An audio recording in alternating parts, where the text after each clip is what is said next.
자, 요한복음 5장 우리 마지막 후반부 말씀입니다. 38절 말씀 한 절 보겠습니다. 요한복음 5장 38절. 자, 다 같이 읽습니다. 시작. 그 말씀이 너희 속에 거하지 아니하니 이는 그가 보내신 이를 믿지 아니함이라. 한 번 더 시작. 그 말씀이 너희 속에 거하지 아니하니 이는 그가 보내신 이를 믿지 아니함이라. 말씀이 우리 안에 거하면, 뒤집어서 말하면 말씀이 우리 안에 거하면 그의 보내신 이 예수님을 믿게 된다. 이렇게 얘기를 하고 있습니다. 자, 우리가 믿는다고 할 때 우리가 뭘 믿느냐? 바로 예수님을 믿는다는 거죠. 그분이 진짜 하나님의 아들이신가, 진짜 메시아인가, 그리고 진짜 구원자이신가, 우리가 이것을 믿어야 되겠죠. 믿어야 예수님을 영접하지 않겠습니까? 그게 오늘 내용입니다. 그러니까 뒤집어서 얘기하면 나는 진짜 믿는 자인가, 이것을 한번 확인해 봤으면 좋겠습니다. 오늘 네 가지로 확인해 볼 텐데, 첫 번째는 예수님이 진짜인 이유, 첫 번째는 보내신 이가 있다. 예수님은 스스로 오지 않고 보내신 이가 있다라는 거예요. 보내신. 자, 여러분 요한복음 5장 19절 말씀 한번 보십시다. 19절 말씀, 오늘 본문 말씀이에요. 19절 시작. 그러므로 예수께서 그들에게 이르시되 내가 진실로 진실로 너희에게 이르노니 아들이 아버지께서 하신 일을 보지 않고는 아무것도 스스로 할 수 없나니 아버지께서 행하시는 그것을 아들도 그와 같이 행하느니라. 그러니까 예수님은 자칭 구원자가 아니라 나를 보내신 이가 있다라고 정확하게 시작을 말씀하십니다. 누가 보내셨는가? 하나님이 보내셨다라. 이단이나 사이비 교주를 보면 자기가 하나님이죠. 그죠? 예, 자기가 모든 것을 주관하는 거예요. 그러니까 어디 누군가로부터 보내심을 받았다, 그게 아니라 내가 하나님이다. 그게 이제 이단이 되지 않겠습니까? 또 사탄도 자기가 북극성에 자기 보좌를 세워 이루고 지극히 높으신가 내가 견주리라 하면서 자기가 하나님처럼 말을 하죠. 그렇죠? 사탄은 다 자기를 주장합니다. 근데 진짜이신 예수님은 실제로 그분은 메시아예요. 그분은 그리스도시고 그분은 하나님이신데도 불구하고 그분은 진짜인데 나를 보내신 이가 있다. 나를 보내신 이가 있다. 나는 보내심을 받았다라고 정확하게 말씀하고 계시다는 거예요. 이것이 진짜 표적이라는 것입니다. 예수님은 스스로 한 것이 없대요. 실제로 성삼위 하나님이 함께 천지를 창조하셨음에도 불구하고 그분은 나는 스스로 한 게 없다. 나는 부르심대로, 하나님 나를 부르셨기 때문에 부르신 대로 내가 일을 했다. 이렇게 얘기하고 있습니다. 19절 말씀이 그 말씀이에요. 나는 진실로 너에게 이른다. 아멘, 아멘 너희에게 말하느니 아들이 아버지께서 하시는 일을 보지 않고는 아무것도 스스로 할 수 없다. 예수님이 이 땅에서 행하신 모든 행적 또 말씀하심은 다 하나님이 말씀해 주신, 마치 연기자가 즉흥적인 자기 연기를 하는 게 아니고 작가나 감독이 컷할 때까지 반복해서 그 씬이 나온 거예요. 그래서 내가 한 게 아니다. 진짜 명배우는 연기를 잘하기도 하지만 수상 소감할 때 내가 한 것이요, 안 그러죠? 너 스텝 한 분 한 분까지 고마워서 눈물을 흘리는 걸 봐요. 왜? 그게 진짜니까. 예수님은 철저히 스스로 말씀하지 않으셨어요. 왜? 진짜니까요. 진짜니까. 진짜니까 아무것도 스스로 할 수 있는데도 불구하고 하지 아니하였다. 이렇게 말씀하는 거예요. 자, 30절, 32절까지 쭉 봅니다. 세 구절 시작. 내가 아무것도 스스로 할 수 없노라. 듣는 대로 심판하노니 내 심판은 의로우니라. 내가 만일 나를 위하여 증언하면 내 증언은 참되지 아니하니 나를 위하여 증언하신 이가 따로 있으니 나를 위하여서 증언하신 그 증언이 참이다. 내가 아니라는 거예요. 내가 증언하는 것도 다 하나님이시고 내가 심판하는 것도 내가 심판하는 권세가 있음에도 불구하고 내가 아니라는 거예요. 하나님이 심판하신다는 거예요. 철저히 아버지의 주권, 권한을 인정합니다. 참인 줄 안다. 그게 진짜라는 거예요. 진짜니까 나는 나의 뜻대로 하지 않고 나를 보내신 이의 뜻대로 하겠다라는 거예요. 우리도 우리 사역이, 우리 삶이 진짜가 되기 위해서는요, 부르심에 응답하는 인생을 살면 그게 진짜입니다. 축복합니다. 진짜 남편은 아내의 말을 들어요. 아멘. 진짜 아내는 남편의 말을 들어요. 진짜 남편은 아내의 말을 사랑해서 듣는 거고, 진짜 아내는 진짜 남편의 말을 복종해서 듣는 거예요. 그러니까 두 개가 같아요, 사실은. 근데 내 뜻대로 할 거야. 너는 내 말 들어야 돼. 또 당신은 내 말 들어야 돼. 이러면 얼마나 부딪히겠습니까? 사실 주님과 우리 관계가 그렇다는 거예요. 근데 똑같은 말인데 똑같은 거예요. 아내에게 복종하라 그랬어. 너는 나에게 복종해. 남편을 사랑하라. 죽기까지 목숨 내놓고 사랑해. 요구해버리면 어떻게 되겠어요? 똑같은 말인데 상대에게 적용하면 갈등이 시작이 되겠죠. 근데 반대로 이 말씀에 의지해서 내 목숨을 주님이 교회를 위하여 내어주신 것처럼 당신을 사랑해.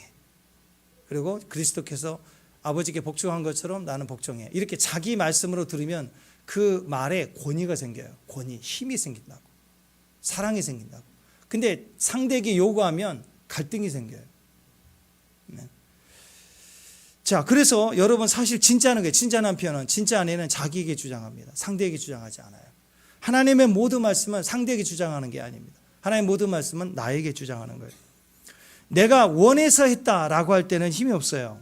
근데 내가 원해서 하는 게 아니고 철저히 훨씬 나보다 크신 분이 나를 부르셨다. 그래서 내가 이 일을 한다. 그럴 때는 굉장히 강한 힘이 생깁니다. 한번 생각해 보세요. 여러분, 대한민국에서 내가 제일 1등으로 부자가 될 거야. 이거 기도 제목으로 내놓기는 좀 그렇죠. 그죠? 만나는 사람마다 1등 부자가 되게 해주세요. 기도 제목 내놓기. 나는 그걸 원해. 그러면 힘이 없어요. 힘이. 근데 나는 하나님이 내게 물질로 쓰임받도록 나를 부르셨음을 알아. 하나님께 쓰임받기 위해서 주님 저에게 다 주세요. 그러면 조금 권위가 생겨요. 힘이 생기는 거예요. 그래서 위치가 어디냐? 내가 아니라 우리는 부르심을 입었다라는 거예요. 자기가 원하는 일을 할 때 행복은요, 자기밖에 몰라요. 다 죽이면서 하는 거예요. 그런데 위대한 일을 하려면 부르신 일을 할 때 위대해지는 거예요. 내가 손해보는 것 같아도 위대해지는 거예요. 예. 그래서 결혼하기 전에 깍쟁이 아가씨가 자기밖에 몰라. 엄마도 모르고 다 몰라. 언니 동생도 모르고 자기밖에 몰라. 어머 이거 어떻게 먹어 막 이래. 집에 가서는 막 산낙지 먹으면서 먹을 때는 어머 이런 거 어떻게 먹어 막 이렇게 깍쟁이가 그러다가 애기를 생기잖아요. 그러면 그런 거 해요? 바퀴벌레도 탁 손으로 때리고 잡고 그렇죠. 위대해지는 거예요. 위대해지는 거예요. 부르심 속에 있을 때는 엄마란 부르심이 생기면 못 이겨요. 못 이겨. 나는 우리 로미가 결혼하기 전에 무거운 가방 든 걸 내가 본 적이 없어요. 근데 저번에 보니까는 수화도 들고 예린이도 들고 딱 두 팔로 드는데 무슨 무쇠팔인 것 같았어요. 엄마는 위대해. 강해. 부르심이에요. 부르심이 정확하면 그런 거예요. 자, 우리 방진규 형제님이 결혼을 했는데 왜 결혼했어요? 왜 이렇게 예쁜 예린이를 낳았어요? 그 물어봤더니 내가 원해서요. 재미있어 보이고 그냥 한번 해보고 싶었어요. 만약에 그랬다면 웃기는 거죠. 이게 무슨 힘이 안 느껴지잖아요. 그런데 눈물을 글썽글썽이면서 저는 분명한 하나님의 부르심이 있었어요. 전 내 운명이에요. 내 전부를 다 쏟아붓고 살릴 거예요. 우리 예린이 최고로 키울 거예요. 내 사명입니다. 하나님 권위 아래 자기 사명으로 선포를 하면 우리 친구 형제가 갑자기 멋있어지지 않겠어요? 옆에서 볼 때? 예. 그런 거예요. 아고골자 빈들에도 하나님이 가라고 할 때는요, 빈들이 중요한 게 아니라 하나님의 권위로 갈 때 거기에 힘이 있는 거예요. 힘이.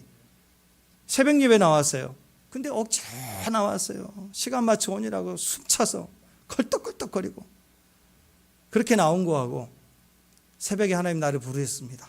피곤하지만 그래도 하나님의 부르심 때문에 왔다. 그러면 힘이 느껴진다라는 것입니다. 인생도 마찬가지입니다. 제일 천박한 삶은 맨날 내가 원하는 것만 하는 거예요. 아이들이 이제 내가 원할 때 이거 저거 먹을 거야 싫을 거 자기 원하는 게 해주죠. 안 하면 막 탁 뒤집어져요. 이따 보세요. 우리 수아가 확 요즘 잘 뒤집어져요. 확 그냥 뒤집어져 버려요. 왕 하고 울어버리고 막. 근데 이게 계속 그러면 어떻게 되겠어요? 어른이 돼가지고. 여러분 인생은요, 자기가 맨날 원하는 것만 하고 사는 건 그건 인생이 아닌 거예요. 주님의 부르심을 입은 인생, 그래서 하나님 안에서 오직 주님을 의식하고 주의 말씀을 듣고 주의 음성을 나누고 이렇게 주님을 의식하는 거, 하나님의 의식, 임재 의식이 있는 거, 그걸 축복이라고 얘기합니다. 그래서 우리 안에는 부르심이라는 중심이 있어야 됩니다. 부르심이 있기 때문에 그 안에서 십자가도 매이는 거고 그 길도 갈 수 있는 거고 가정에 또 직장에 내 부르신 터 위에 내가 충성할 수 있는 거예요. 일의 충성이 아니고요. 물질을 벌기 위한 충성이 아니고 하나님이 나를 이 길로 이 직장을 보내셨음을 내가 아는 거예요. 매일매일 어렵지만 만남의 축복을 주는 걸 아는 거라고. 그래서 하루하루 감당이 가는 것입니다. 그리스도인들은 어떻게 살아가야 되는가? 부르심으로 살아가야 됩니다. 자기 힘으로 살려고 하는 게 아니에요. 내 힘으로 살려고 하면 조급해지고 서둘게 되고요. 그리고 막 탓을 하게 돼. 누구 때문이다. 이렇게 하는 거예요. 순간순간 발작하고 충동할 때마다 뛰게 되면 방황을 하게 되고 방향을 잃어버리고 그러다 발작 몇 번 뛰다가 탁 죽는 거예요. 참고 인내하면서 끝까지 하나님 바라보면서 하나님이 부르신 그 약속된 삶을 한 발 한 발 살아가는 사람의 그 발걸음에는 힘이 느껴지는 거예요. 축복합니다. 그 믿음의 발걸음이 되기를 주님의 이름으로 축원합니다. 그래서 광야에서 불기둥과 구름기둥이 이 훈련이 가라 멈춰라 스톱 가라 멈춰라 그게 부르심이거든요.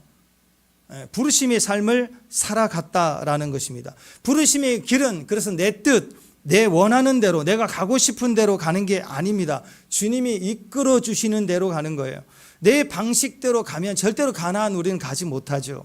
미련해 보이도 맨날 뺑뺑 도는 것 같아도 이제 움직여야 되는데 구름기둥이 꿈쩍도 안 한다. 그러면 거기에 멈춰 있어야 되는 거예요. 그렇게 주님을 믿으면서 멈추고 믿으면서 한 발자국 나아가기 시작할 때 어느 날 우리는 가나안 땅을 정복하게 되는 거죠.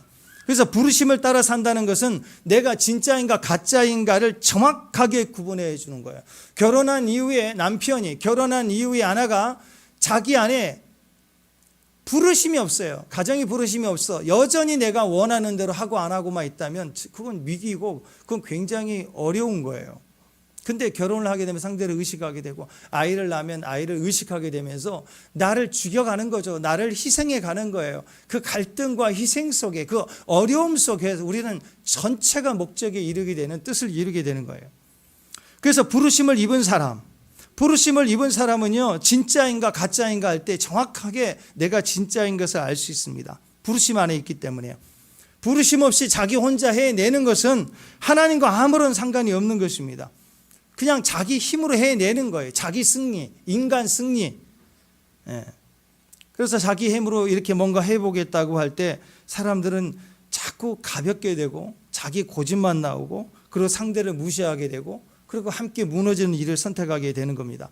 그래서 아브라함도 하나님의 부르심을 받았을 때 그랬을 때 그 믿음을 따라 쭉 순종해 갔을 때 결국 믿음의 조상이 되고 믿음의 의를 이루게 됐죠. 근데 그 중간에 훈련 과정에서 어땠습니까? 거기서 가볍게 그 부르심을 놓쳐버리니까 어떻게 됐어요? 서두르게 됐죠. 서두르니까 이스마엘, 기다리니까 이삭. 같은 이인데 이씨 시옷까지 갔어요. 이삭. 근데 이스마엘 이렇게 바뀌는 거라고. 그래서 유명한 명언이 있지 않습니까? 기다리면 이삭 되고 서두르면 이스마엘 된다. 인생은 이삭을 얻는 인생이 되어야 합니다. 하나님이 부르시는 인생이 되어야 되죠.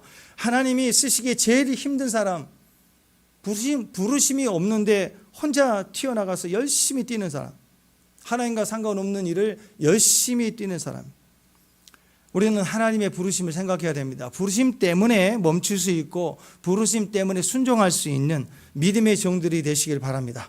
이게 맞나 저게 맞나 이렇게 혼돈스러울 때, 결정이 뭔가 잘 되지 않을 때는요, 부르심을 딱 생각해 보세요. 결정이 쉬워집니다. 딱 결정이 돼요. 자, 우리 인생에도 이렇게 진짜로 내가 진짜로 살 수 있기를 바랍니다. 아멘. 내가 원하는 것은 입력된 거예요. 진짜 내 부르심이 아니에요. 지금 내가 즉흥적으로 원하는 거예요. 인생을 한번 돌이켜 보십시오. 내가 간절히 원해서 얻은 것 중에 과연 얼마나 성공했습니까? 저는 가만히 생각해 보니까 전혀 없는 것 같아요. 그냥 주님이 해 주시는 게 훨씬 더 많았던 것 같아요. 여러분, 그래서 항상 주님의 음성을 들을 수 있어야 됩니다. 그러기 위해서는 엎드려 기도해야 돼요. 첫 번째 나는 듣는 자이다. 부르심 안에 있는 사람이다. 무엇을 결정할 때 내 스스로 하지 않는다. 하나님의 응답, 하나님의 음성을 듣고 순종하겠다. 나는 스스로 이 땅에 여기에 있는 자가 아니다. 이런 예수님의 첫 번째 태도와 같이 우리가 그런 태도를 가지면 우리가 믿는 자라는 뜻이에요. 축복합니다. 두 번째는요, 세례 요한의 증거입니다.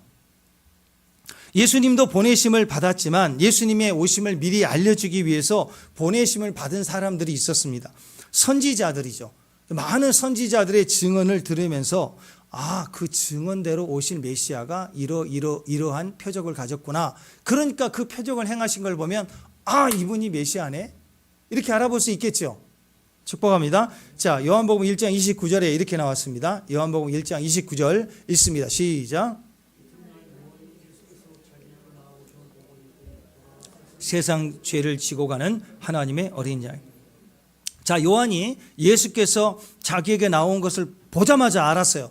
세상 죄를 짊어지고 가는 하나님의 어린 양이다. 딱 알아봤어요.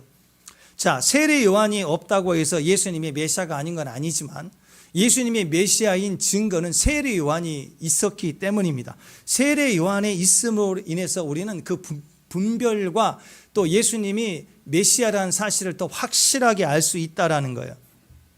왜냐하면 세례 요한은 예수님이 메시아라는 확실한 증거가 되기 때문에 그렇습니다. 왜냐하면 말라기서 보면 구약 성경이 제일 마지막 성경이 말라기예요. 말라기서에 보면은 구약의 마지막 성경 마지막 구절이에요. 구약의 마지막 성경의 마지막 구절이 말라기 4장 5절 6절인데 여기 한번 읽어보세요. 자, 4장 5절 6절. 자, 한 목소리로 시작. 두려운 날이 이르기 전에 내가 선지자 엘리야를 너희에게 보내니. 누구를 보내요? 선지자 엘리야를 보낸대요. 자, 6절 시작. 그가 아버지의 마음을 자녀에게로 돌이키게 하고 자녀의 마음을 그들의 하나님의 아버지에게로 돌이키게 하리라.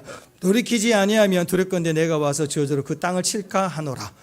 모든 땅이 저주를 받아 심판받아 다 죽는데요. 그런데 돌이키는 자는 산대요. 돌이키는 자를 보내시는데 누구냐? 엘리야의 심령, 엘리야를 너에게 보낸다. 엘리야는 죽었는데 죽은 자를 어떻게 보낼까? 잘 모르겠죠. 구약에서 이 예언을 하면서 잘 몰랐어요. 내가 선지자 엘리야를 보낸다. 그리고 나서 말라기가 끝났어요. 성경에 신약과 구약 사이가 약 400년 정도 됩니다. 구약이 끝나고 예수님의 신약이 시작될 때까지 약 400년 정도 돼요. 이순신 장군이 434년 정도 되니까 그 정도 생각하시면 돼요. 이순신 장군 거북선으로 애국을 무찌를 때를 생각하면 돼요. 그 정도 차이에 신약이 시작이 됐습니다. 그러니까 구약의 제일 마지막에 이제 하나님의 크고 두려운 날이 이르기 전에 선지자 엘리야를 보낸다라고 딱 끝나고 어떤 계시도 어떤 성경도 어떤 선지자도 역사하지 않고 성경은 멈췄다가 신약이 시작이 됐습니다. 그러니까 신약 신구약의 중간기예요. 말라기 선지자 이후 계시가 끊기고 새로운 계시를 가진 신약의 선지자가 세례 요한이에요. 세례 요한이 출현하기까지 이 공백 기간이 약 400년이 흘렀어요. 말라기 선지자는 구약의 마지막 말씀을 마무리하면서 계시가 끝납니다. 선지자 엘리야를 너에게 보내리니. 그리고 세례 요한이 딱 태어날 때쯤 잉태될 때예요. 누가복음 1장에 보면 세례 요한의 아버지 제사장 사가랴가 성전에 들어가서 분향을 할 때 갑자기 천사가 뿅 나타나가지고 네가 아들을 낳으리니 그 이름을 요한이라 하라. 그러면서 그 아들 요한, 세례 요한이 사명이 무엇인지를 천사가 초자연적으로 알려줬어요. 그 말씀이 누가복음 1장 17절이거든요. 앞을 보세요. 시작.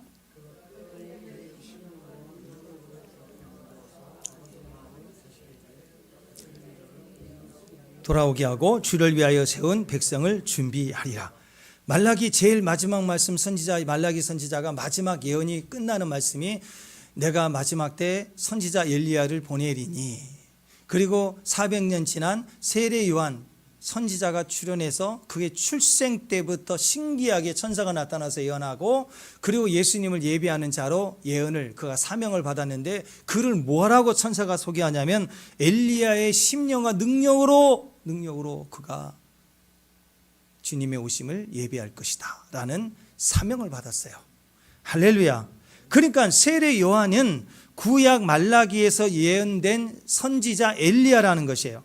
누가복음에서는 엘리야의 심령으로 주 앞에 먼저 와서 그게 세례 요한이라고 천사가 알려줬다는 말이에요. 세례 요한의 사역은 예수님이 메시아라는 선지자적인 증거가 되는 거예요. 그 세례 요한이 출현해야 돼요. 세례 요한이 있어야 그가 증거하는 분이, 그가 알아보는 이가 메시아구나, 이게 우리에게 다시 한번 확증이 되는 거예요. 세례 요한이 없어도 예수님은 메시아지만 그의 예언대로, 주님의 예언대로 예수님의 보내심을 입은 것처럼 세례 요한도 부르심을 입은 자로 그는 자기가 아니라 메시아를 나타낼 예비할 자로 출현해서 그가 하는 사역을 통해서 메시아가 확인이 되고 증거가 되었다라는 거예요. 그래서 예수님은 오늘 말씀에서 세례 요한을 등불이라고 그랬습니다. 등불. 자, 5장 35절 말씀. 자, 오늘 말씀 35절 시작. 요한은 켜서 비추는 등불이라 너희가 한때 그 빛이 즐거이 있기를 원하였거니라. 예수님이 진짜로 빛으로 드러나시는 때가 될 때까지는 등불이에요. 등불이 이렇게 비춰서 우리에게 알려주는 거예요. 그냥 어느 날 쫙 하고 빛이 나온 게 아니라 등불이 주목하게 하는 거예요. 주목하기 위해서 등불이 와서 우리에게 비춰주는 것이 우리에게 유익하다는 거죠. 뭐와 같냐면 연예인들이 뭐 영화식이나 뭐 이런 시상식 할 때 보면 레드카펫 쫙 해갖고 자동차가 딱 서고 거기서 나오잖아요. 딱 나와 포토라인에 딱 쓰면 옆에서 막 스포트라이트로 막 비치고 막 하죠. 그 등불이에요. 물론 연예인이 나와가지고 할렐루야 안 하겠죠. 여러분 안녕하세요 막 이러면서 사진을 찍고 포즈를 잡고 왼쪽으로 막 이렇게 잡고 하겠지만 뭐 그래도 뭐 사진 찍고 가겠죠. 근데 막 나올 때 그 포토존에 스포트라이트는 막 비춰지면 사람들 주목하고 거기를 향하여 막 사진을 찍고 확인하고 그러지 않겠어요? 진짜 연예인 주인공이 나올 때까지 옆에서 막 빛을 비춰주는 거, 그게 세례 요한이었다라는 거예요. 그러니까 등불 보기 위해서 그 포토존을 보는 사람이 없죠.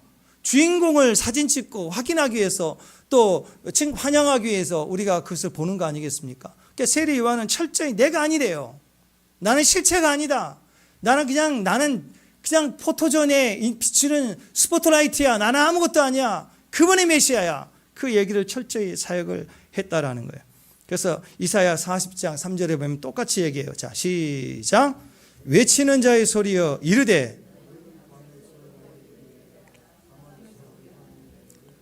외치는 자의 소리는 스포트라이트처럼 여호와의 길을 예비한다. 광야에서 외치는 자의 소리. 그래서 선지자예요. 선지자 세례 요한은 길을 예비하는 자이기 때문에 선지자의 존재, 그의 존재, 그가 비춰주는 그 자리에 막 빛을 비추고 있는데 더더더더 하다가 진짜 주인공이 딱 그 앞에 서는 거예요. 그가 메시아구나. 그래서 그 시각이 있었죠. 예수님이 오실 때 알아봤어요. 그가 주인공이구나. 그리고 예수님이 그 포토존에 딱 왔을 때 세례를 베푸실 때 어떤 일이 벌어졌습니까? 하늘이 열리고 영광에 하나님의 영광이 임하고, 그리고 예수님에게 비둘기 같은 성령이 임하면서 하늘에서 큰 음성이 들려 이는 내 사랑하는 자야, 내 기뻐하는 자다. 엄청난 스포트라이트, 하늘의 영광을 보게 되었던 것입니다. 예수님이 진짜였다는 거예요. 그래서 예수님을 세례 요한의 출현을 통해서 진짜 메시아구나, 이걸 확인하게 되는 것입니다.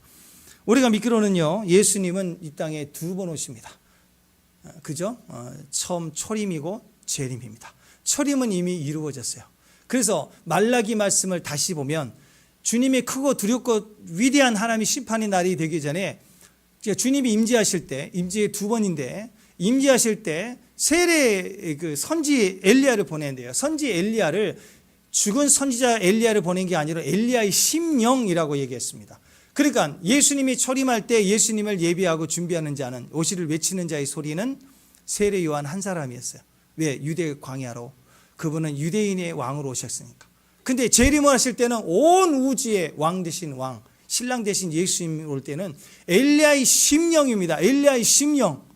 그 심령은 온 땅에, 온 각처에 이기는 자의 교회로 세워져 있는 교회 안에 강력한 엘리야의 심령을 부어줘서 온 땅에 많은 성도들의 외침 속에 주님의 길이 예비된다라는 뜻이에요. 그러니까 우리가 이 마지막 때 준비돼야 돼. 세례 요한처럼. 주님, 우리는 스포트라이트. 그래서 여러분은 무조건 영광을 받으셔야 돼요. 여러분을 통해서 모든 것이 사람들이 정말 사도 바울처럼 당신이 신이냐, 신들이 우리 육신을 입고 왔도다 할 만큼 여러분을 통해서 많은 축복과 은혜와 사랑이, 성품이 막 드러나기 시작해야 되는데 우리는 아니야, 진짜가 있어. 우리는 이렇게 증거할 수 있어야 됩니다. 사랑하는 여러분, 요한계시록에서 예수님이 찾아낸 사람들은 이기는 자들입니다. 아시아 7교회를 향하여 부르실 때 그 교회에 이기는 자들을 향하여 주님이 찾고 계시죠. 그들은 주님의 재림을 예비하는 자들입니다. 저는 우리 교회가 그리스도이심을 증거하는 자들, 주의 오심을 예비하는 자들, 이기는 자들이 되기를 주님의 이름으로 축원합니다. 아멘. 그래서 입에다가 맨날 나는 아니죠. 우리는 그리스도 예수의 이름으로 그분을 위하여, 그분의 영광을 위하여 그의 말씀을 입에 담고 선포하고 시인하면서 사는 귀한 종들이 되시기를 주님의 이름으로 축원합니다. 세 번째, 오늘 본문에 나와 있는 진짜 예수님이 진짜인 이유, 세 번째는 기적이에요. 이루어진 역사예요. 자, 그분 스스로가 보내심을 입었고 또 그를 보내심을 입은 그를 예비하기 위한 많은 선지자들이 증거가 있었고, 그리고 그분이 실제로 이 땅에 왔는데 아무것도 못한다 아니에요. 선지자들을 통해서 오실 메시아의 예언에는 그가 메시아가 이 땅에 오실 때는 이런 일들을 할 것이다 하고 얘기를 했습니다. 그러니까 진짜라면 이 땅에 와서 그분은 무슨 일을 해야 되는가?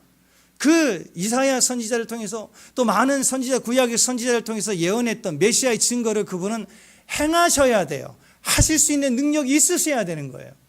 그래서 그분의 사역이 일어나는 역사와 기적을 보면서 그분이 진짜구나, 우리는 이렇게 확인할 수 있는 거예요. 자, 오늘 5장 36절 말씀입니다. 앞을 보고 시작.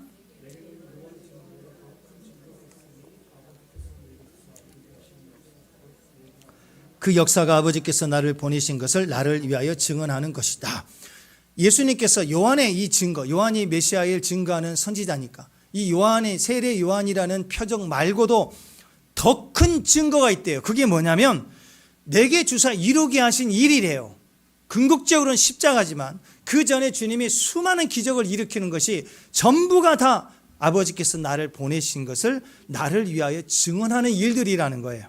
예수님이 하신 일들을 보면 믿음이 생깁니다. 그건 아무나 할 수 있는 기적이 아니니까요. 물로 포도주를 만드셨습니다. 그거 아무나 합니까? 못해요.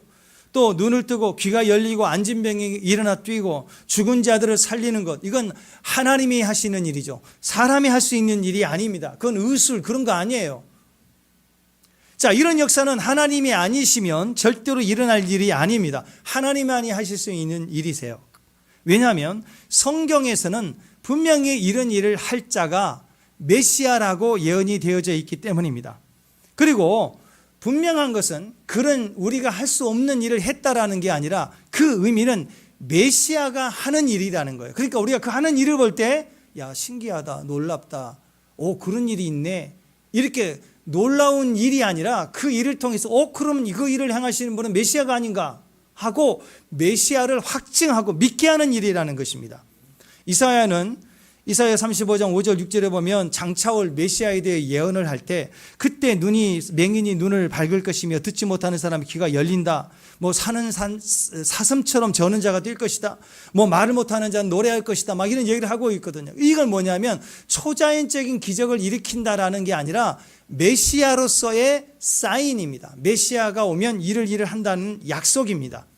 그러니까 이스라엘 사람들은 이 말씀을 알고 있기 때문에 예수님이 기적을 일으킬 때 보면 신기한 능력을 행했구나라고 생각하는 게 아니라 놀라워야 해요. 왜냐하면 이 표적은 오직 메시아만, 오실 메시아가 할 수 있다고 했는데 하고 의문을 가지면서 충격을 받으면서 엎드려야 되는 거예요.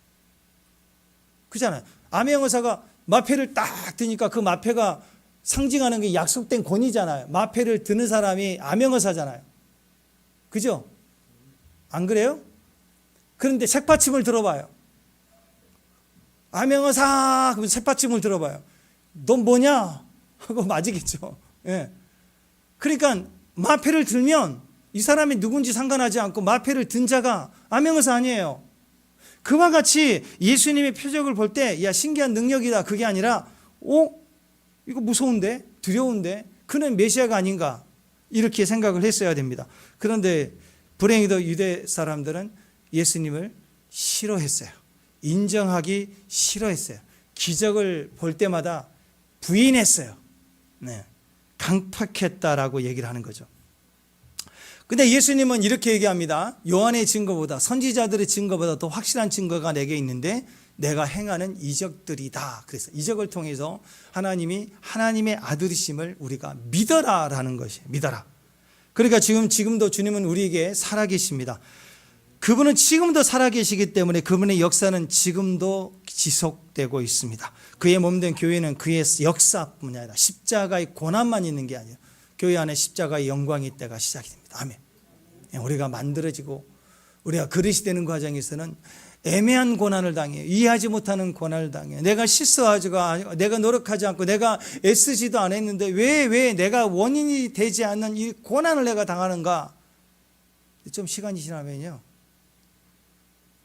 이해되지 않는 부흥이 일어나요. 이해되지 않는 형통이 시작이 돼요. 축복합니다. 예, 그 시기가 오고 있어요. 축복합니다. 할렐루야. 예. 그래서 우리가 주님의 이 약속의 말씀을 믿어야 됩니다. 요한복음 14장 12절 보면 이렇게 얘기합니다. 시작. 내가 진실로 너희에게 이르노니 나를 믿는 자는 내가 하는 일도 그도 할 것이요 또한 그보다 더 큰 일도 하리니 이는 내가 아버지께로 감이라. 우리는 예수님이 하신 그 역사뿐만이 아니라 그분이 약속하신 더 큰 일도 할 수 있도록 허락되어 있습니다. 여러분, 그것은 우리의 몫이에요. 우리의 분깃이에요. 그러니까 우리가 예수의 이름으로 그걸 도전하고 시도하고 선포해야 된다고요. 내가 생각하는 이성적 사고 안에서 이게 맞는 거라고 하는 것을 기도 제목 삼아서 기도하는 게 아니고요, 성경을 그냥 읽어보세요. 그러면 성경에 있는 이야기들을 나의 약속으로 받고 말하기 시작하는 거예요. 세상이 주는 말을 소망을 갖지 말고 성경을 읽으면서 세상이 주는 말이 아니에요. 성경이 내게 말하는 음성을 따라 소망을 품어보자 하는 거예요. 아멘. 그 말씀을 선포할 때 더 큰 일도 행하게 하시는 일을 오늘 새를 맞이해서 여러분 2026년도에 여러분 각자 우리 가정, 교회에도 그런 일들이 막 기적처럼 일어났으면 좋겠습니다. 할렐루야. 네. 네 번째는요, 예수님이 왜 진짜인가? 성경 말씀 때문에. 성경 말씀. 자, 37절, 38절, 39절, 세 구절. 자, 앞을 보고 있습니다. 시작.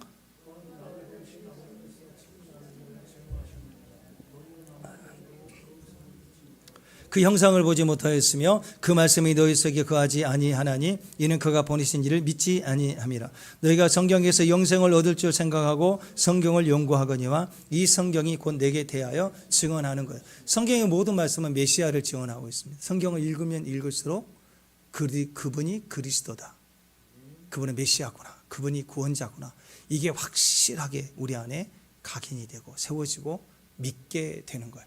근데 성경을 읽을 때 그 말씀이 나를 쪼개야 돼요. 근데 우리가 성경을 막 쪼개, 말씀을 막 쪼개, 문맥을 쪼개고 단어를 쪼개고, 물론 어느 성경적 의미를 더 이해하기 위해서는 그 원어적인 의미를 분석할 때도 많이 도움이 되기도 합니다. 근데 자꾸 우리는 기본적으로 성경을 막 쪼개려고 그래. 분석하려고 그래요. 그게 아니라 그냥 읽어요. 그냥 쭉 읽다 보면 내 안에 뭐가 훅 들어와서 나를 뒤집어 놓는다고. 나를 쪼개는 일이 있어요. 그럴 때 우리는 그 말씀을 통해서 믿게 되는 일이 일어나요. 믿게 되는 일이.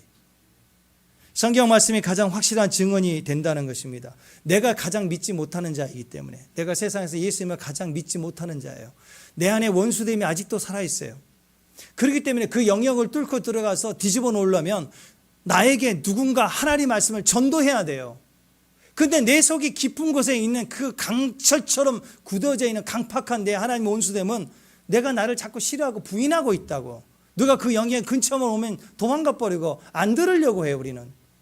그렇기 때문에 우리는 방심할 때 깨져야 되거든요. 그러니까 하나님의 말씀은 그냥 쭉 읽는 거예요. 쭉 읽는 거예요. 쭉 읽는 거예요. 근데 어느 날 읽다 보면 이 말씀이 들어오고 하다가 어느 날 나를 팍 꺾어요. 그럴 때 우리가 믿게 되는 거예요. 아, 예수님이 메시아구나 하고 드디어 내가 믿는 자가 되기 시작하는 거예요. 예. 자, 여러분, 하나님과 교제하기 위해서는요, 성경에 있는 언어의 단어들이에요. 언어가 내 속에 들어와야 됩니다. 축복합니다. 여러분, 우리 예린이가 또 수아를 보면 요즘 말을 막 배우잖아요. 제일 먼저 무엇부터 배워요? 영어를 배우죠? 일어를 배워요? 아니면 뭘 배워요? 단어부터 들어요. 단어. 엄마, 아빠, 그 다음에 사당에, 그 다음에 또 할버지, 그 다음에 할미, 이렇게 발음은 좀 그렇지만 따라 하는 거예요. 이렇게 단어를 이렇게 익숙하지 않지만 들어와요. 계속 옆에서 읽어주니까.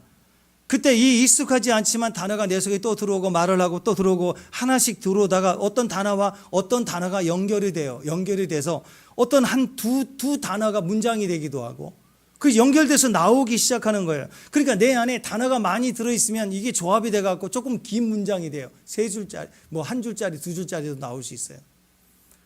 단어들의 순서를 가지고 문장을 이루면서 말하게 될 때 점점 많은 것을 표현하게 되고 많은 말들을 점점 이해하게 되는 거예요. 자, 처음에는 질서와 규칙을 잘 모르니까 전혀 생소한 언어이기 때문에 내가 틀리기도 하고 엉뚱한 표현이 되기도 하지만 그냥 하는 거예요. 계속 하다 보면 그 질서에 익숙해지면서 들어온 단어들이 조합을 해서 내 입을 통해서 나오기 시작하는 거예요.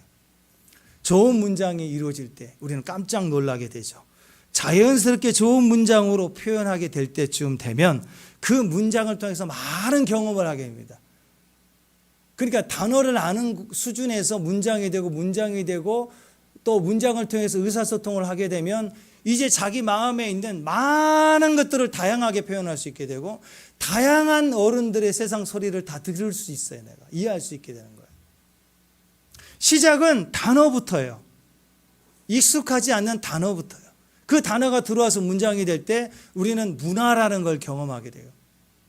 그리고 내 원하는 소원을 직접적으로 구체적으로도 표현할 수 있게 되는 겁니다. 외국어를 배울 때 그렇잖아요. 처음부터 유창한 사람은 어디가 있습니다. 단어를 배우고 그리고 문장을 배우게 되고 문장이 되면 그 언어를 통해서 다른 나라 사람들과 교제하게 되기 시작해요. 친구가 사귀게 되고 사귐이 일어나게 되는 겁니다. 우리는 본질상 진노의 자녀이고 죽은 영이기 때문에 하나님의 언어, 하나님 나라의 언어를 알지 못해요. 그래서 예수님을 믿고 나서 우리가 제일 먼저 해야 될 게 하나님 말씀을 부지런히 읽어야 돼요. 성경에 있는 단어들이, 언어들이 내 속에 들어와서 차곡차곡 쌓이고 또 쌓이고 또 쌓이고 또 쌓이고 쌓여야 돼요. 그러면 단어와 말씀이 붙여서 내 안에서 문장이 되고 내 안에 외침이 되고 기도가 되고 이렇게 나오기 시작하는 거예요. 예. 지금 세상 사람들은 우리가 얘기하는 용어들을 잘 모를 거예요. 90년도 후반에 중보 기도 이런 단어가 나왔고요. 기름 부으심, 임재 이런 단어들이 나왔어요. 저 어렸을 때 신앙생활 할 때 이런 거 없었어요. 예. 또 그때는 성신이요 이런 거 있었지만 성신이라는 말씀 안 쓰죠. 예.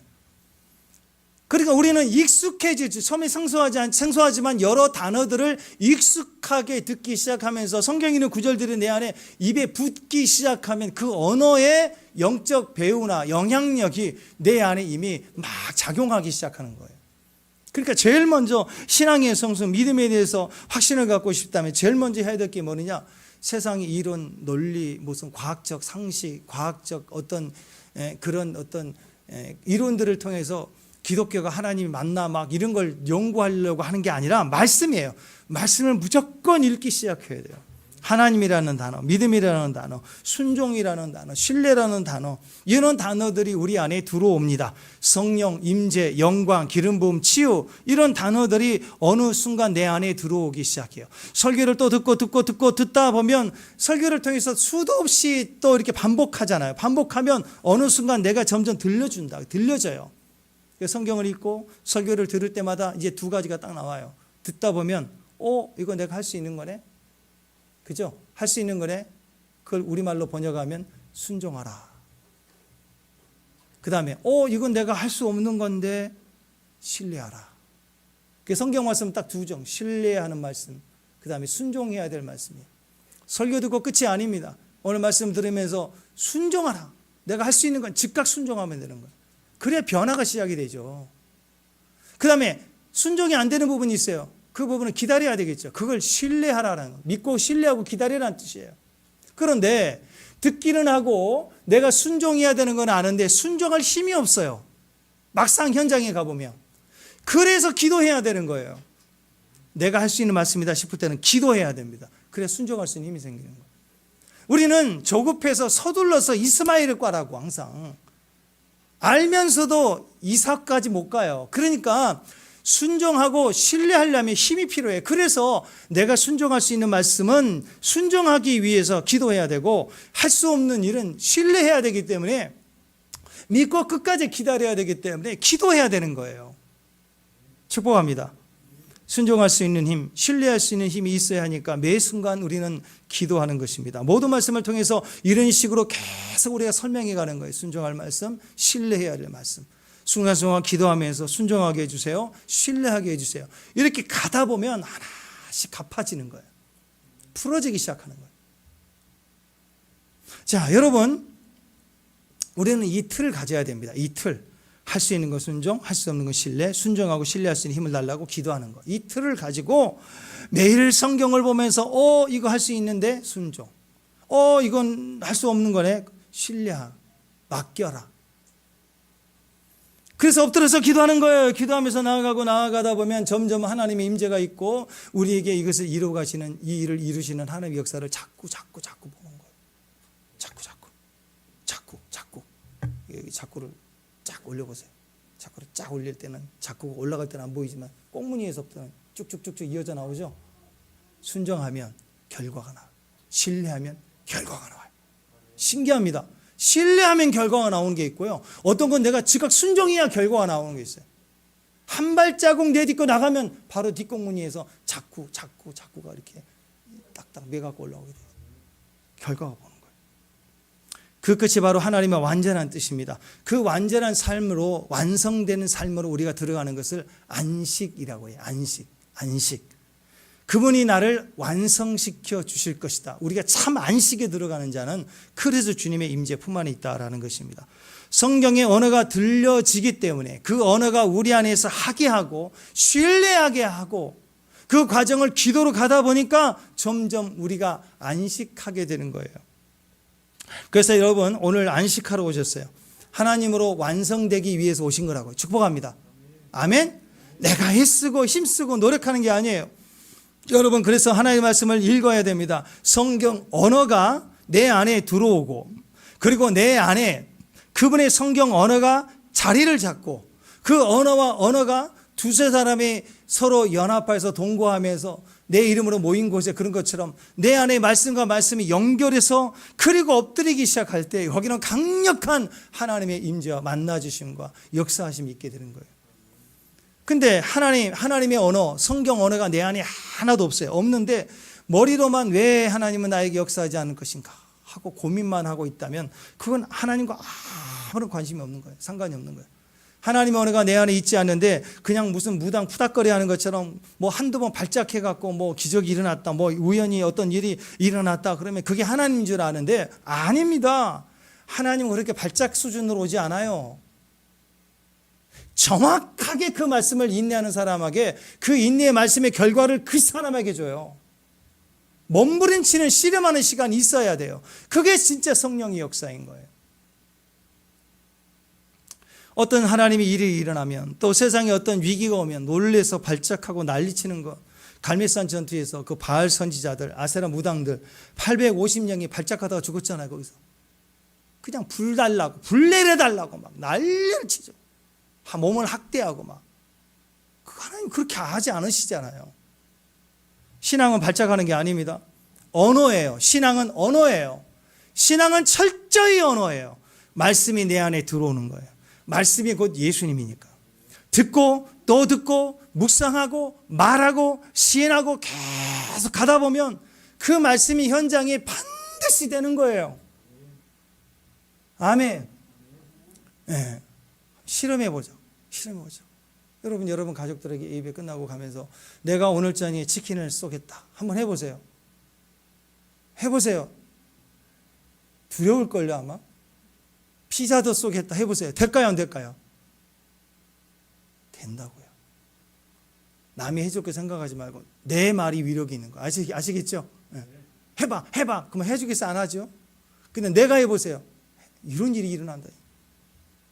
여러분의 입술로 창조적인 일이 일어난다는 거예요. 그러니까 이건 우리 안에 있는 단어들이 역사한다고요. 하나님 말씀이면 성경 언어로 들어온 내 안에 말씀이 움직이며 작동하기 시작하면서 그것이 하나님 말씀은 살아있기 때문에 살아있는 역사를 반드시 우리에게 일으킨다라는 것입니다. 히브리서 4장 12절 말씀 외칩니다. 시작. 하나님 말씀은 살았고 활력이 있어 좌우에 또 마음과 생각과 뜻을 판단하나니 하나님의 말씀이 내 안에 움직이는 언어가 되었기 때문에 그때부터는 된다 그러면 되는 거예요. 오라 그러면 오는 거예요. 간다 그러면 가는 거라고요. 성경을 많이 읽으세요. 이왕이면 소리내서 읽으세요. 네. 소리내서 읽으세요. 성경책에 인쇄된 말씀은 능력이 없습니다. 성경책에 인쇄된 말씀이 아니라 내 안에 성경 언어로 내 속에 들어와 있는 말씀이 일을 해요. 그래서 누군가 나에게 말을 해야 될 거 아니에요. 전도를 해야 될 거 아니에요. 그러니까 지속적으로 내가 내 입으로 하나님의 말씀을 시인하면서 그 말씀을 계속 내가 말하면 나는 내 말을 제일 잘 들어요. 엄마가 얘기해도 안 들어요. 선생님 얘기해도 말 안 들어요. 목사님 얘기하려고 도망가 버렸어요. 안 들어요. 도대체 이 나라는 존재는 지긋지긋해요. 정말. 근데 이 나라는 사람은 누구를 제일 좋아하느냐? 내 생각을 제일 잘 들어요. 그러니까 내 입술로 내 말로 성경을 읽으면서 거울을 보며 내 영혼아 왜 낙심하고 있느냐, 내 영혼아 일어나라, 내 영혼아 빛을 발하라, 예언해 주는 거, 얘기해 주는 거라고. 내 말은 나를 살리는 거예요. 다른 사람 핑계하지 마세요. 우리 부모가 누가 나에게 이런 말을 했고, 그 치유하다 보면 그 벽에 다 나오는데 그거 아무 쓸데없는 거예요. 천하만 명이 다 저주했다 할지라도 내가 내 입으로 오늘 예수를 영접하고 진짜 가격표를 붙여야 돼. 가짜 사탄이 내 안에 넌 바보 멍청이 쪼다 했던 가격표를 다 던져버리고 진짜 우주를 창조하신 하나님이 내 이름을 불러주시는 진짜 내 가치를 말하기 시작할 때 거기서부터 기적들이 일어나기 시작하는 거예요. 그래서 성경 언어에서 찾아야 돼. 내 주변의 가족이나 친구들이 나에게 말해준 거 말고 진짜 성경에서 나에 대해서 누구라고 얘기하는가를 가지고 나에게 말을 해주기 시작할 때 내가 바뀌는 거예요. 내 영이 뒤집어지기 시작하는 거예요. 그러면 그 말씀이 들어오면 어떤 일이 벌어지느냐, 내 안에 이전에 들었던 말씀이요, 이게 막 연결이 돼 갖고 막 뭉쳐지기 시작합니다. 그러면 갑자기 막 움직여요. 요동하기 시작해요. 그러면서 갑자기 기도하는데 막 불붙기 시작해서 내 안에 막 올라오기 시작합니다. 나바예요. 벌벌벌 끓으면서 이미 들어와 있는 성경의 언어와 오늘 내가 입으로 시인하여 들어온 성경 언어하고 서로 만나면 불붙어 버리는 거예요. 눈이 번쩍하고요, 믿음이 세워지고요, 될 것 같은 거예요. 된다고요. 우린 그 언어가 필요합니다. 이거구나. 두세 개가 서로 연결만 되면 강력한 믿음이 되는구나. 이게 파워가 되는구나. 두세 개가 내 안에 뭉치게만 해도 찬양이 떠오르고 기도가 떠오르고 그러면 될 것 같고 이제 올 것 같고 이제 막 생기가 돌 것 같고 그때 그런 일들이 일어나는 것입니다. 그냥 말씀이 확 나의 안에 이렇게 떨어지는 게 아니에요. 내가 이미 가진 말씀, 그리고 내가 말씀을 시인하고 선포하는 말씀이 계속 쌓여가면서 이런 일들이 더 발작하면서 일어나기 시작하는 거예요. 이게 진짜 진동케 하는 거예요. 즉흥적인 게 아닙니다. 내 안에 있는 분명한 그의 말씀이 우리를 위하여 일하기 때문에 그렇습니다. 그래서 신앙은 철저히 말씀대로 사는 거예요. 믿음으로 사는 거예요. 견해로 상황을 따라 사는 게 절대 아닙니다. 하나님 영이시잖아요. 영이신데 어떻게 하나님이 우리 눈에 보입니까? 영이신 하나님을 볼 수 있는 사람 없어요. 하나님은 볼 수 없어요. 하나님 볼 수 있는 사람 없어요. 근데 하나님 보인다고 하는 사람들, 심지어 자기가 하나님이라고 얘기하는 사람들 있죠. 정신 차려야 됩니다. 인간은요, 하나님을 볼 수 없어요. 하나님을 볼 수 없다는 말은 내가 내 힘으로 하나님을 찾는다, 하나님 찾을 수 있다, 하나님을 볼 수 있다, 그게 아니라는 거예요. 인간은 내가 내 힘으로 하나님을 만날 수 없어요. 하나님을 볼 수 없어요. 하나님을 알 수가 없어요. 하나님은 내가 보는 분이 아니에요. 보려고 하지 마세요. 하나님은 믿는 분이에요. 또 하나님을 내가 만나는 게 아니고 하나님이 나를 만나 주셔야 만나지는 거예요. 하다못해 대통령을 여러분이 만난다고 만나질 수 있어요? 거의 없을걸요. 근데 대통령이 한번 만나주겠다고 만나겠다고 하면 만나질 수 있어요, 없어요? 인간의 권세도 그러는데 하나님은 어떻게 내가 만나요? 나는 그래서 너무 떨리고 두렵고 무서워요. 어떤 분은 막 하나님 보좌를 움직였대. 기도했더니 보좌를 움직이는 기도. 막 그걸 가리켜. 보좌를 움직이는 기도쌤이라. 난 너무 무서워요. 어떻게 보좌를 움직이지? 접근부터가 좀 이상해요. 우리는 하나님이 아니에요. 하나님을 볼 수 없어요. 하나님을 믿는 사람들이에요. 그리고 하나님 만나 주실 때 만나질 수 있는 사람들이에요. 근데 하나님이 우리에게 만나 주시겠다고 정해 놓으신 방법이 하나 있어요. 그게 말씀이에요. 하나님이 우리에게 자기 자신을 나타내 보여주시는 하나님의 유일하면서 가장 확실한 방법이 예수님이에요. 그래서 우리는 하나님을 보려고 하지 말고 예수님을 만나고 예수님을 보고 예수님의 말씀이니까, 말씀이 영이니까, 영으로 하나님 만난다는 것은 말씀으로 만나는 거고, 말씀을 본다는 것은 예수님을 바라본다는 거예요. 예수님을 통해서 가장 확실하게 하나님을 보고 하나님을 만나고 하나님을 알 수 있게 된다라는 것입니다. 그래서 빌립이 14장에 가면, 요한복음 우리 이제 14장에 가면 이 빌립이 물어봐요. 빌립이 너무너무 감사해요. 내가 질문하고 싶은 거 빌립이 다 질문해 놔가지고. 빌립이 뭐라고 질문했느냐? 하나님 보여주세요. 예수님에게 하나님 보여주세요. 그랬어요. 주님 뭐라고 했는지 아세요? 자, 14장 8절 9절 두 구절 읽습니다. 시작. 빌립이 이르되 주여,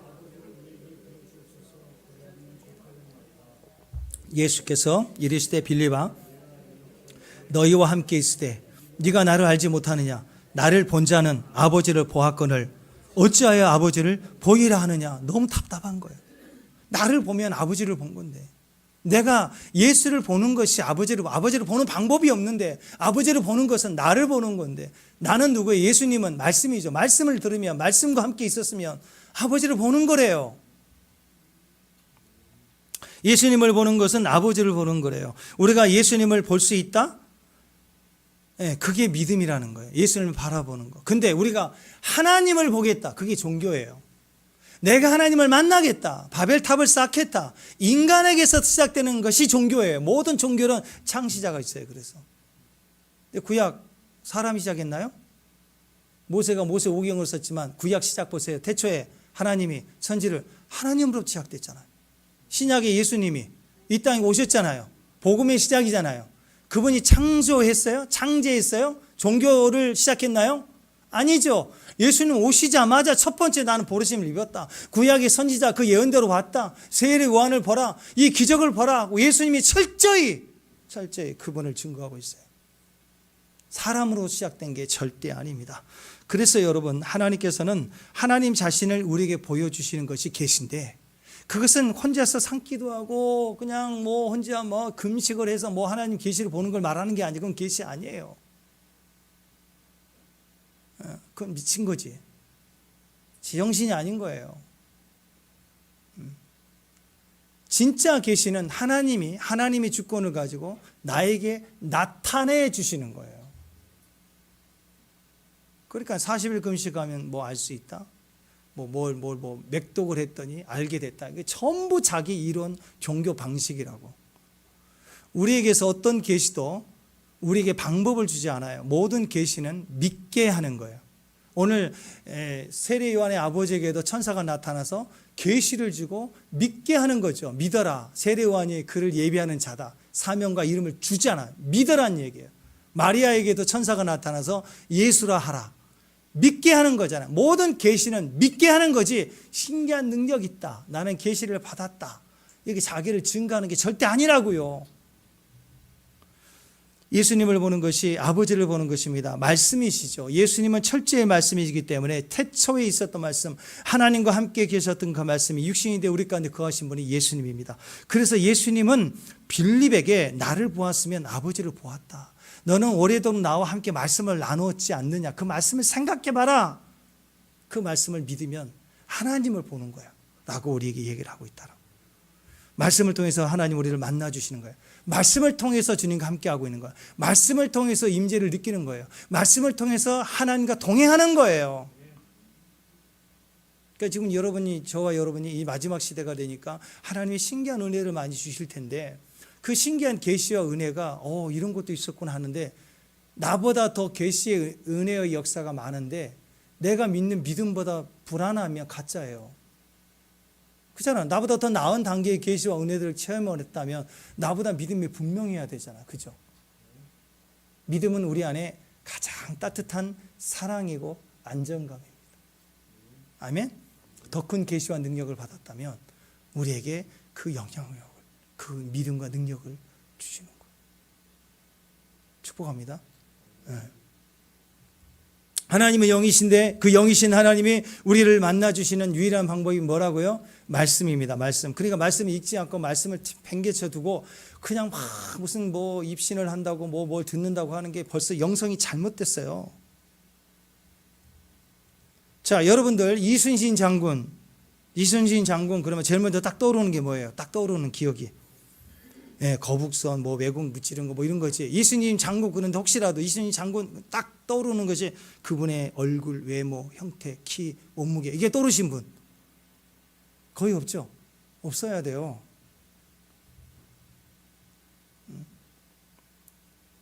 그분의 행적입니다. 우리는 그것을 알고 그 행적을 믿는 거예요. 근데 사실 여러분이 과거로 한 400년 이상 돌아가 가지고 이순신 장군이 외구를 무찌른 거 다 보고 여러분이 믿는 거예요? 그런 분 있나요? 없지요. 본 적은 없어요. 그러나 우리는 알아요. 우리는 믿어요. 왜? 그분이 그 시대에 그의 말을 친히 일기에 기록하기도 하고 또 다른 사람들이 객관적으로 그걸 기록해 놓은 결과들 그리고 증거들, 남아있는 거북성 이런 것들, 이런 행적들, 진짜인지 가짜인지 모르지만 그런 게 있잖아요. 이렇게 적어도 외적으로는 크게 보일 수 있지만 저 남해 가가지고 충무공 그거 한번 보세요. 나는 이해가 안 되는 그 이순신 장군이 칼이 너무 커. 안 빠질 것 같아. 너무 길어서 이렇게 두 사람이 빼질 것 같은 걸 들고 있는데 이게 진짜인가 상징적인지 모르겠지만 어쨌든 그런 건 좀 그렇긴 하지만 그러나 중요한 건 그분이 친히 쓴 일기들 보세요. 기록된 내용들을 보세요. 심정을 보세요. 이런 것들이 종합적으로 요즘에 드라마나 영화를 만들 때 보면 그 리얼하게 확인을 해서 작가가 그것을 그려서 쓸 때 최소한 그 중심을 좀 이해해보고 우리가 그를 신뢰할 수 있는 믿음이 더 생기고 그런 거 아니겠습니까? 난주일기나 이충무공 전서, 징비록 이런 책들을 통해서 종합해 볼 때 우리는 이순신 장군을 알고 더 믿게 되는 거죠. 그런데 이순신 장군을 안다, 이순신 장군을 나는 만났다 이렇게 말을 표현할 수 있는 표현은 결국 언어로 만난 거예요. 언어로. 인간은 언어만 남아요. 그러니까 400년 전에 434년 전으로 이순신 장군을 타임머신 타고 와서 보고 만나서 아는 게 아니고 우리는 그분의 언어를 들었기 때문에 공감하고 이해하고 알게 되는 거죠. 그런데 하나님이 우리를 만나주시는 방법, 그분의 영이시기 때문에 철저히 말씀으로 만나주시는데 이순신 장군과 다른 점은 하나님은 영이시고 말씀인데 지금도 살아계시는 분이라는 거예요. 절대로 가짜가 아니에요. 진리예요. 진리. 사실과 진리는 다릅니다. 사람은 정직이라는 말을 사실로 얘기하는데요. 사실이 아니에요. 정직은요, 자유함을 줘야 돼요. 진리만이 자유함을 주는 거예요. 둘이 부딪혀서 내가 옳다, 네가 옳다 재판까지 가도 서로 둘 다 억울해요. 근데 내가 손해봤지만 내가 용서하기로 결정할 때 내가 자유함을 얻는다면 그게 진리라는 거예요. 진리. 하나님 말씀은 지금도 살아있기 때문에 우리는 진리를 경험할 능력이 있습니다. 용서하고 말씀대로 내가 용서할 수 있는 지금 할 수 있는 거죠. 그때 내가 자유함을 느낄 수 있는 거예요. 순종할 수 있는 거 즉각 순종할수록 바로바로 자유함이 임하게 됩니다. 아직 어려우면 기다려야죠. 기도해야죠. 신뢰해야죠. 예수님이 1장에서 말씀이라고 그러셨습니다. 예수님이 말씀으로 오신다고 그랬습니다. 그래서 예수님을 만나려면 철저히 그분이 말씀인 것을 만나야 돼요. 여러분, 말씀은요, 그분은 살아있는 말씀이죠. 말씀에는 인격이 있어요. 말씀에는 뜻만 있는 게 아니에요. 자, 분노라는 단어 속에는 분노라는 뜻도 이해하지만 어떤 사람 분노라는 단어를 말할 때 진짜 분이 일어나요. 분노를 느낄 수가 있어요. 사랑이라는 말을 해도 사랑이란 단어도 있지만 뜻도 있지만 사랑을 풍성하게 품어내는 인격이 있다고요. 근데 그분은 그런 단어가 아니라 실제로 살아있는 영이에요. 그래서 내가 영으로 느껴지는 거고 내가 영으로 하나님을 만나지게 되는 거예요. 여러분, 우리가 예수님 만났다고 할 때 우리 흔히 그렇게 얘기하죠. 나는 하나님 인격적으로 만났다. 그냥 교회만 다니는 사람이 아니라는 뜻입니다. 그건 뭘 의미하죠? 말씀을 보고 말씀을 듣고 말씀과 동행해 봤더니 내가 그분의 인격을 말씀을 통해서 느낀 거예요. 여러분, 그냥 친구들, 동창들 같이 뭉쳐있는 것은 친한 친구 관계로 들어가지 못하죠. 친밀한 친구로 들어가려면 많은 시간을 대화해서 그 친구의 생각과 마음을 내가 나누고 또 공감할 때 깊어지고 사귀어지는 거 아니겠어요? 말씀입니다. 하나님의 말씀을 사귀고 말씀과 교제하고 말씀과 동행하고 말씀은 내 말처럼 믿어주고 말씀을 말해주고 그 말씀을 신뢰하고 친구의 말을 내가 신뢰해 주는 것처럼 하나님의 말씀을 이해가 되지 않지만 그래도 믿어주고 내가 신뢰해주고 이런 과정들을 계속할 때 우리는 하나님의 말씀을 통해서 인격적인 경험을 하기 시작하는데 조금 지나면 진짜 친구 같아요. 내 마음을 다 알아주는 거예요. 주님이 내게 말씀하시면 무슨 뜻인지 그냥 알아차리게 돼요. 이게 인격적으로 경험했다는 뜻입니다. 그러므로 여러분은 말씀 없이 봉사한다, 말씀 없이 기도한다, 말씀 없이 말씀을 듣지 않고 뭔가 열심히 한다, 그것은요 종교일 가능성이 높아요. 어떻게 기도 없이 가능합니까? 신뢰하는 말씀도 기도해야 신뢰할 수 있어요. 즉각 순종할 수 있다고요? 기도해야 순종이 됩니다. 우리는 기도 없이는 절대 할 수 없습니다. 그래서 첫 번째가 말씀이에요. 말씀을 듣고 말씀을 가질 때 기도가 나올 수 있고 그리고 말씀을 가진 기도가 승리하게 만드는 거예요. 철저히 첫 번째는 말씀을 계속적으로 들을 수 있어야 됩니다. 결혼하고 나면 아내는 남편에게 수도 없이 말을 해야 돼요. 이렇게 비결을 가르쳐줘도 모르면 안 돼요. 또 얘기해야 돼요. 또 얘기해야 돼요. 또 얘기해야 돼요. 뭘 얘기해야 돼요? 시키는 게 아니에요. 나는 뭐가 좋아? 나는 뭐가 좋아? 나는 뭐가 싫어?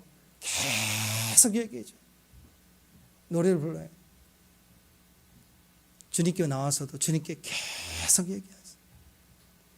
또 얘기하고 또 얘기하고 그래야 내 자아가 파쇄가 되고 내가 무너지게 되고 그러면서 내가 자유케 되는 거예요. 많은 말이 필요 없습니다. 진실된 내 중심에서의 상대를 존중하며 내 얘기를 하는 것에는 굉장한 위력과 능력이 있습니다.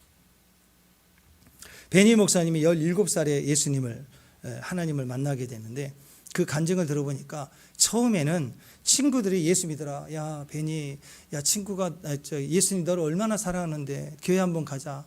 콧방귀도 안 꼈대요. 간시도 없다고. 근데 한 친구가 와가지고 지속적으로 전도하는 친구가 오늘 우리 저녁 우리 이따 오후에 모임이 있는데 기도 모임이 있는데 나를 봐서 한 번만 가다. 그렇게 한 번만 간다. 그리고 따라갔어요. 따라가가지고 그 도서관 구석진 자리에서 앉아서 막 여러 사람들 막 기도를 하는데 다 방어를 하니까 그 미친 사람들 아닌가.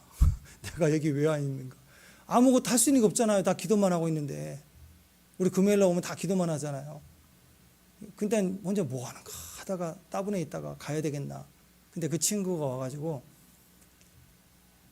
나를 따라서 기도 좀 해보지 않을래? 그래서 그래 해보겠다고. 그러니까 이렇게 한번 따라서 해봐. 하나님 지금 제게 오시옵소서. 그때 했대요. 하나님 지금 제게 오시옵소서. 그리고 이제 됐대요. 그리고 이제 집에 가래요. 그게 뭐야 이게? 그리고 집에 갔어요.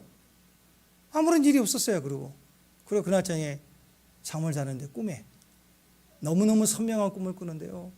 온몸이 착고에 묶여가지고 에스컬레이터처럼 이렇게 묶여서 줄줄줄 끌려가요. 사람이 쫙 앞뒤 끌려가서 착 끌려가는데 그 앞에 보니까 지옥이라는 거예요. 지옥으로 끌려가는데 꼼짝을 하지 못하고 내가 죽는 거예요. 묶여서 움직이지 못하는데. 근데 옆에 보니까 어떤 천사가 너 이리 와. 그러니까 나 묶여 있는데 내가 어떻게 가? 그래서 그 얘기 하려고 거기를 딱 쳐다보는데 천사가 한 번 더 너 이리 와 하는 순간에 착고가 탁 풀리더니 천사가 와서 손을 딱 잡고는 공중으로 확 데리고 나가더라. 건물을 밖으로 나가더라. 나가가지고 한참 어느 건물 앞에 가서 거기다가 딱 내려주고 눈을 딱 떠봤더니 그 도서관 그 영접 기도했던 그냥 하나님 제게 오시옵소서라고 기도했던 그 자리에 딱 와 있더라는 거예요. 놀래가지고. 그러고 나서 변화되기 시작했어요. 그리고 나서 그분이 캐드런 콜만 집회를 참여하면서 엄청난 임재를 경험하고 그리고 골방에서도 안녕하세요 성령님 하고 주님을 또 초청하고 성령의 임재가 강력하게 역사하면서 그의 인생이 완전히 하나님께 사로잡히는 인생이 됐죠. 우리는 혹시 그분들을 보면서 그렇게 생각하는 분들이 있어요. 엄청난 40일 금식을 한 5번 이상 했을 것 같아요. 성경을 한 100독을 했을 것 같아요. 그렇게 기도하니까 하나님이 그를 그렇게 쓰시나 보다 이렇게 생각할 때가 많다라는 거예요. 그런데 실제로 많은 하나님의 사람들은 너무 간단하게 지금 그냥 자기 중심에서 하나님 지금 저에게 오세요. 이 작은 짧은 누구나 할 수 있는 이 작은 기도에도 기적처럼 반응해 주시는 분이 하나님이시다. 하나님 말씀이에요. 하나님 말씀. 성경 말씀보다 더 분명하고 정확하고 강력한 말이 이 땅에 어디가 있겠습니까? 말씀은 자기를 가장 사랑하는 방법이에요. 내가 나를 가장 사랑하는 방법이에요. 하나님 말씀으로 나에게 말해주는 거예요. 그리고 입술로 자기 입술로 성경 말씀을 읽으며 말하기 시작하는 거예요. 말씀대로 내 인생이 되도록 내 안에 선포해 주는 거예요. 되죠. 하나님 말씀 모든 말씀은 능치 못함이 없다. 그러니까 큰 소리가 아니어도 돼요. 진실되게 예수 그리스도의 이름으로 내 영혼을 내 삶에 이 말씀을 주장하는 거예요. 누가복음 1장 37절 시작. 시작. 말씀을 읽고 시작하는 사람에게는 폭발력이 있습니다. 왜냐하면 하나님은 말씀과 함께하기 때문에. 하나님 오세요 오세요 오세요 그러면 언제 오신지 어떻게 알겠어요? 이 말씀을 내가 지금 묵상하고 말을 하면 말씀을 말하고 있어요. 말씀과 함께하고 있는 사람은 지금 임재가 있는 거예요. 느낌은 더디 될 수 있어요. 아이들이 막 태어나면 아이들은 잘 못 본다고 그러잖아요. 그래서 영세 아이들 그림책은 다 흑백이잖아요. 칼라를 못 봐요. 시간이 지날수록 칼라도 보고 주변도 보고 이렇게 되는 거지. 우리가 생명이지만 거듭났지만 아직 감각이 약할 수 있습니다. 그러나 주님이 함께하고 있는 가장 확실한 증거는 믿는 거예요. 믿음의 방법은 말씀을 지금 말하는 거라고. 이따 나중에 읽는 게 아니라 지금 말하는 그 현장에 그 말씀을 내가 입으로 말할 때 말이 영이니까 내 영과 말씀이 만나고 있는 거라고. 이걸 아가서에는 거룩한 입맞춤이라고 얘기해요. 말씀을 내 입에다가 물리는 거예요. 지속적으로 말씀을 말하는 거. 그럴 때 그 말씀이 내 삶의 실체가 된대요. 말씀을 말하면 하나님의 일이 시작됩니다. 그 말씀은 반드시 그 말씀을 말해지는 현장에 역사하기 시작합니다. 그래서 말씀으로 말하는 사람 되십시오.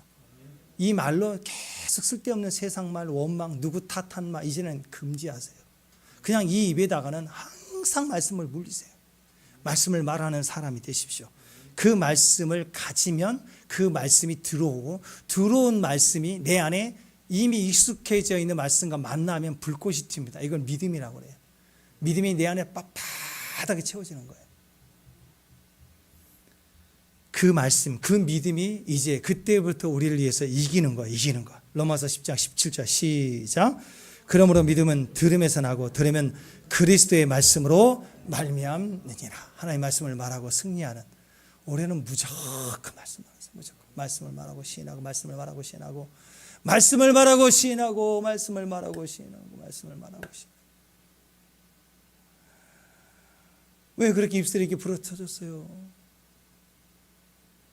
어제 밤이 맞도록 계속 주야로 말씀을 묵상하다 보니까 여기 입이 패였네요. 그러면 막 니크림도 사주고 막 그럴 테니까 하여튼 쉬도 없이 그냥 목사님 말하는 뭐예요? 왜요? 혓바늘 돋았어요. 왜요? 어제 밤새도록 말씀을 묵상하다가 혓바늘이 막 돋았다고. 아이고 이제 소고기 사줄게. 소고기. 하나님의 말씀을 주야로 묵상하세요.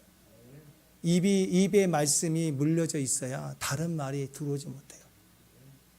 하나님의 말씀이 물려져 있으면요, 막 10원짜리, 20원짜리 막 이런 게 들어올 수가 없다고. 하나님의 말씀을 말하십시오. 하나님의 말씀을 묵상하십시오. 말씀 우리를 살리는 것입니다. 다 같이 일어나셔서 내 마음의 한 자리. 십자가에 우리를 위해서 못 박이신 예수님이 우리 모든 죄를 용서하시고 우리를 의인 삼아 주셨습니다. 죽기까지 사랑하신 나의 귀한 예수님, 우리 마음의 자리에 그분을 영접하십시오. 그분이 오늘 우리 안에 들어오시게 하십시오. 그분이 말씀으로 우리 안에서 들어오시면, 좌정하시면 우리를 다스리기 시작합니다. 그 자리에 오늘 그분을 초청하십시다. 할렐루야. 아멘. 주님 사랑합니다. 할렐루야.